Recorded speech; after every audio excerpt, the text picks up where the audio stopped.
Gracias, presidente interino, por haber aceptado esta conversación con nosotros. Estamos con Juan Guaidó, presidente interino de Venezuela y presidente también de la Asamblea Nacional. Recientemente, la agencia AP publicó una información según la cual el presidente de la constituyente chavista, Diosdado Cabello, tenía en este momento alguna suerte de contactos con Estados Unidos. ¿Qué lectura le da a esto y qué sabe al respecto? Bueno, no tenemos información con respecto a las reuniones de quien conduce el programa de chisme de los miércoles del régimen, pero lo que sí podemos decir es que ellos hablan del imperio, pero todos están desesperados por hablar con todos. Algo debe entender y tiene que tener muy claro el régimen. El presidente encargado de Venezuela soy yo. El interlocutor que tiene hoy Venezuela con el mundo, reconocido, aceptado, no solamente con los países, con las multilaterales, con el BID, con el Fondo Monetario, con el Banco Mundial, la posibilidad de generar confianza en el país, de generar inversión, es mi persona. Deben entenderlo de una vez por todas. Ellos creyeron que fue un juego burlarse del pueblo de Venezuela el 20 de mayo del 2018. Creyeron que era un juego poner al margen al ciudadano que debe elegir. Y ahí están los resultados. Aislados, tratando de buscar reuniones por las esquinas, tratando de buscar interlocutores. Tengan muy claro, no solamente con el pueblo de Venezuela, no solamente tenemos la confianza, el respaldo, el respeto de nuestra gente, también del mundo, y la vamos a ejercer. Así que bueno, como lo dijo incluso la administración... ¿Estaría buscando un salvavidas y entregar a Maduro? ¿Cuál podría ser la conversación que en este momento... Mira, lo que sí queda claro hoy también es que en la última semana, como nunca en 20 años, hemos visto la desalineación comunicacional del régimen.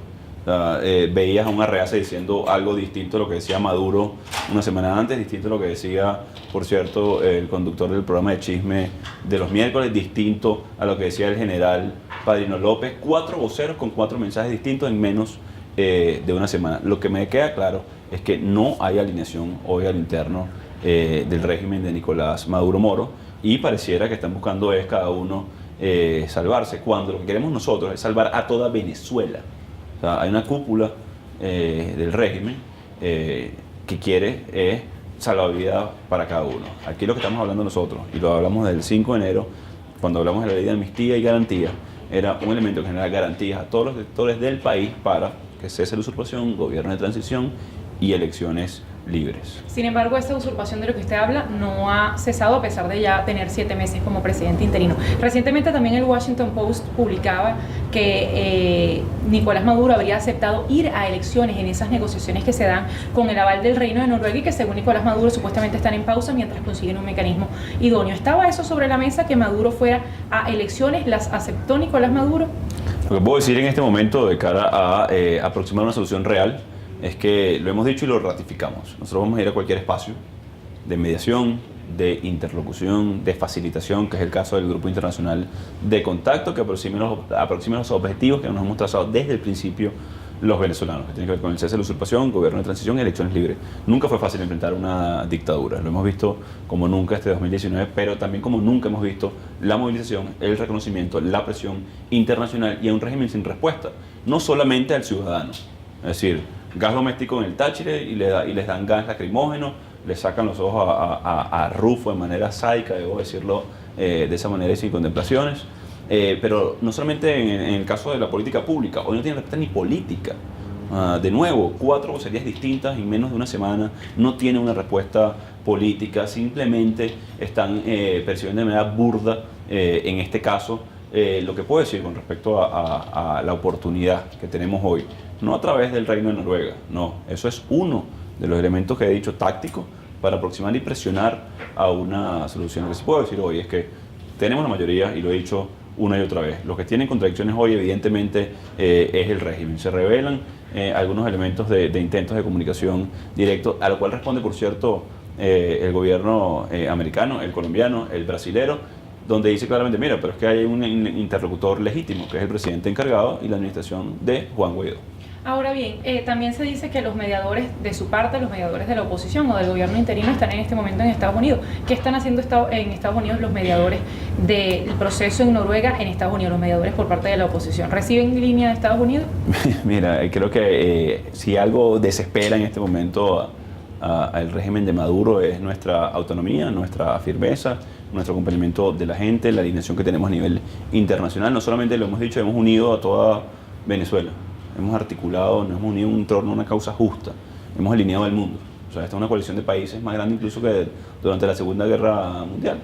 Y esto es, como muchos otros viajes, hemos hecho a Colombia, a Brasil, a Estados Unidos, Grupo de Lima, OEA. Nosotros tenemos de nuevo la interlocución con países del mundo y nuestros principales aliados, y de nuevo, lo decía el viernes el Departamento de Estado, porque el régimen ha tratado de hacer vender, aparte de sus cuadros, que estamos desalineados con algunos de los socios. De nuevo, hablan del imperio, pero están, diríamos, en Venezuela chinguitos, es decir, desesperados, porque los tomen en cuenta a cualquiera de ellos. La interlocución, lo repito, es a través del gobierno encargado, es a través de nuestra administración, y esto es parte de una visita a los Estados Unidos. Recientemente usted también dijo en una entrevista que unas elecciones con Maduro en el poder no serían libres. No se puede cambiar el orden de los factores de ese cese, de la usurpación, gobierno de transición y elecciones libres, toda vez que, según esta publicación, Maduro estaba dispuesto a ir a elecciones. Es decir, Maduro en la boleta electoral sería aceptado por usted, por la oposición, por los partidos que ustedes representan. Hay un elemento central, que es el cese de la usurpación, el gobierno de transición y las elecciones libres. Pero más allá de eso, sería difícil tener una elección realmente libre, competitiva, con un usurpador, con alguien que ejerza el poder de manera irregular. Pero más allá de eso, independientemente de la aproximación al cese del sufrimiento, a ponerle fin a esta locura que estamos viviendo hoy, que se ha convertido en la cotidianidad del venezolano, más allá de ese elemento, le puedo decir con tranquilidad a todos los que nos van a ver, escuchar, que ya para farsas hemos demostrado que no nos vamos a prestar. O sea, cuando se genera nuevamente el debate. Ir a una elección con Nicolás Maduro en el poder si tienen los peores. Pero para aprovechar el espacio y abonar en esto, nosotros no estamos hablando al aire, ya hemos demostrado, el 20 de mayo del 2018 no participamos porque no tenía condiciones. El debate, incluso hoy, y lo entiendo por dudas, por frustraciones anteriores ante la opinión pública, que si vamos o no vamos a una elección, ya lo hemos demostrado, eso para nosotros es materia superada. O sea, estamos coalicionados en torno a una causa, no solamente es la elección libre, justa, democrática, que el pueblo decida en definitiva, que si alterar los factores sería un error nosotros, uno, bajar la presión, pero dos, ir sin condiciones precisamente. Entonces, nosotros para lograr elegir realmente deben existir condiciones mínimas de participación, elegibilidad, derecho a elegir y ser elegido, el rep en el exterior, el Consejo Nacional Electoral. A veces lo damos por sentado porque creemos que es obvio, sobre todo para lo que estamos comunicando y hemos demostrado en años anteriores, pero creo que es importante comunicarlo porque a veces se puede confundir ante la opinión pública. Y una de esas condiciones es que Maduro no esté en el poder.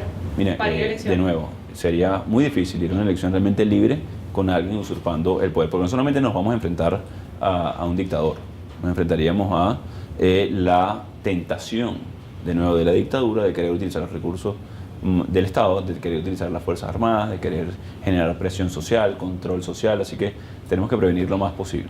Por cierto que recientemente también en una carta enviada a su persona por parte de líderes como María Corina Machado, Antonio Ledesma, le piden levantarse de la mesa. ¿Qué le dice a esos políticos? Que entiendo frustraciones anteriores, que entiendo el uso que le da el régimen a este tipo de comunicacional, pero en este momento no es el régimen que le da el uso comunicacional. A veces nosotros colaboramos a confundir. Nosotros no estamos sentados en ningún proceso de diálogo. Y lo hemos dicho una y otra vez. Hay una mediación por parte del Reino de Noruega, con unos objetivos muy puntuales, orientados al fin al sufrimiento de nuestra gente. Y tanto así que el que se para y sale corriendo del régimen.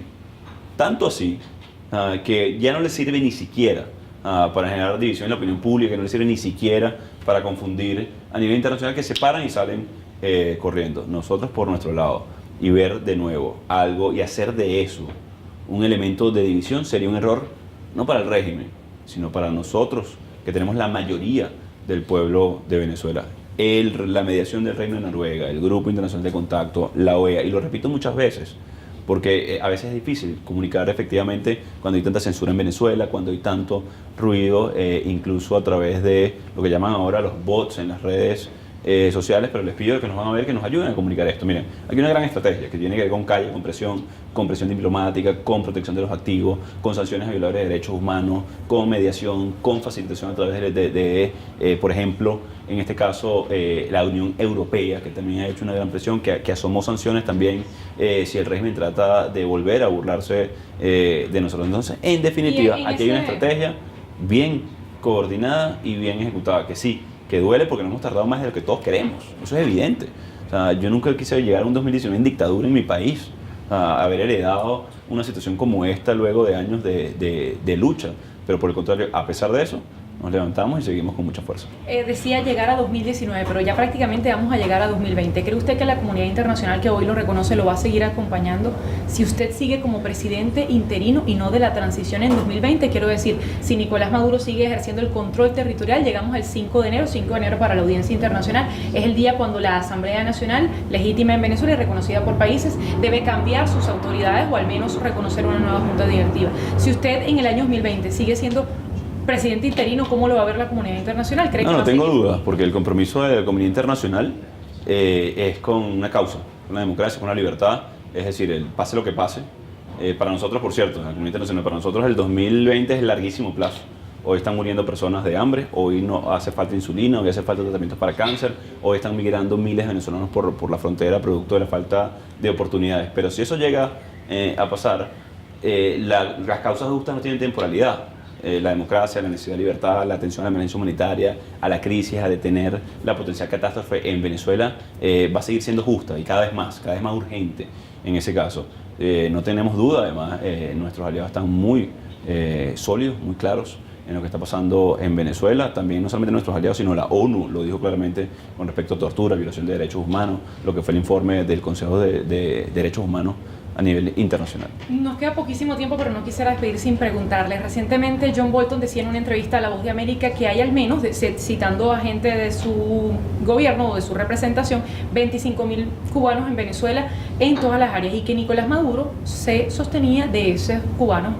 ¿Cómo hacer para deslastrarse de eso en caso de un eventual gobierno de transición a su nombre? ¿Es posible sacar al gobierno cubano que está en este momento, según lo que decía John Bolton, ejerciendo el control sobre Maduro, o es parte del sostén de lo que ellos califican como dictadura en Venezuela? Bueno, eso no hay duda, además de los cuales entre 2.000 y 3.000 están utilizados para labores de inteligencia y contrainteligencia a nivel de las Fuerzas Armadas, que son los parte de los que ejercen incluso torturas en algunos de los casos en Venezuela. Es inaceptable que se haga persecución de funcionarios cubanos a militares, a funcionarios venezolanos, para generar miedo, tortura, persecución, entre otras cosas. Sin duda hoy Cuba es parte del sostén político que tiene Nicolás Maduro, porque ya se quedó solo y aislado.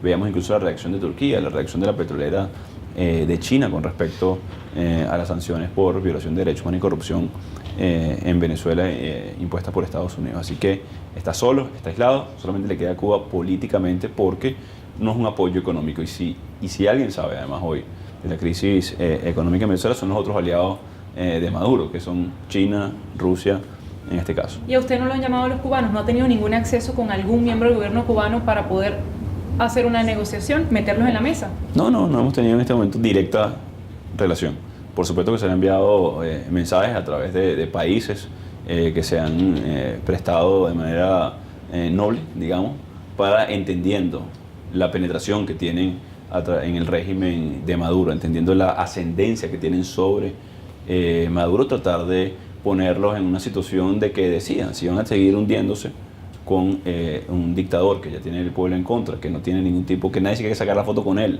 para decirlo muy coloquialmente. Hicieron el foro de Sao Paulo recientemente y no vino nadie. Lo que decían sus aliados, el caso de Evo Morales, por ejemplo, ni siquiera hizo una referencia a la presencia del foro. Maduro está solo, está aislado, está sin gente e incluso me atrevo a decir que hoy pareciera muy alejado de la realidad. En las negociaciones de Noruega ha estado sobre la mesa levantarle las sanciones al gobierno de Venezuela, sobre todo porque el gobierno dijo, estamos en pausa porque estábamos conversando y ellos salieron con las sanciones. Esa fue la posición del Estado venezolano. Bueno, porque lo que le preocupa a Maduro y al régimen es el bolsillo de ellos. Debemos recordar que el origen de las sanciones a violadores de derechos humanos y corruptos, para hacer una breve referencia, sobre todo al público internacional, un funcionario venezolano se declaró culpable de haber recibido $1.200 millones en sobornos por emitir bonos, por emitir deuda nacional. Para que tengan un estimado, es 30% más del escándalo de Odebrecht en 12 países de la región. Es a ladrones, es a violadores de derechos humanos que se les sanciona en Venezuela. Y eso es lo que le duele al régimen de Maduro. Es decir, les tocaron su bolsillo de ladrones, de corruptos y salieron corriendo en definitiva no de la mesa. ¿De la administración de Juan Guaidó levantar esas sanciones? Nosotros nosotros hemos protegido los activos de Venezuela, pero también hemos dicho desde el 5 de enero. No lo estamos diciendo desde desde hoy, 5 de enero, todos los funcionarios civiles o militares que estén dispuestos a ponerse del lado de la Constitución, que estén dispuestos a dar un paso para el cese de la usurpación, gobierno de transición y elecciones libres. Y por cierto, es un párrafo que se incluye cuando se ejercen las sanciones. O sea, todo funcionario que se ponga del lado de la Constitución y favorezca el restablecimiento de la democracia en Venezuela será sujeto a revisión de las sanciones. En definitiva, el levantamiento de sanciones es generar garantía para todos esos funcionarios, como por ejemplo Christopher Figuera, que se pongan del lado de la Constitución. Y aquí el mensaje a todos esos funcionarios. Mira, nosotros no hemos hablado de levantar sanciones o de ejercer o de dar garantías. Lo hemos demostrado. Lo hemos demostrado claramente. Y si no, se le puede preguntar a Christopher Figuera, a Hugo Carvajal, y va a ser muy polémico lo que va a decir, pero sí. O sea, con todos los funcionarios civiles o militares que se pongan del lado de la Constitución para poner fin al sufrimiento de nuestra gente, que se pongan del lado del restablecimiento de la democracia, como lo hemos hecho durante años. Sí, el sacrificio ha sido mucho, ha sido muy largo para todos los venezolanos, y es momento, y eso es lo que significa en definitiva ley de amnistía y garantías, que lo dimos el 5 de enero, eso es lo que significa el levantamiento de las sanciones. No, no es cierto, nosotros queremos levantar sanciones a Maduro, a funcionarios civiles o militares que se pongan de lado de la Constitución. Y si Maduro quiere que se le levanten a él, que se vaya hoy de Miraflores, que se vaya ya, si de verdad le interesa el pueblo de Venezuela, que se vaya ya de una vez por todas, que es lo que clama en definitiva Venezuela y muchos de su entorno, por cierto. Muchos de su entorno que quieren, sí, salvarse, lo que quieren es que definitivamente se vaya, porque ya no gobierna, ya no ejerce ningún tipo de gobierno. Sí ejerce el poder, debo decirlo. Ejercen el poder de manera muy dura, de manera muy sádica. También esa palabra cabe en este caso, porque torturan, persiguen, amenazan, encarcelan, mandan gente al exilio, al asilo, expropian, quitan propiedades, persiguen periodistas. Pero eso es lo único que en definitiva pueden hacer hoy, hablando de gas doméstico, hablando de transporte público, hablando de agua a la ciudadanía, hablando de mejorar. Hoy el venezolano gana $2,13 al mes. Hablando de mejorar la calidad de vida, nada de eso pueden hacerlo. Un nuevo gobierno, sí. Generar confianza en el país, sí podemos hacerlo. Traer inversión a Venezuela, también nosotros podemos hacerlo. Ellos, no. Muchísimas gracias por haber estado en esta conversación con nosotros.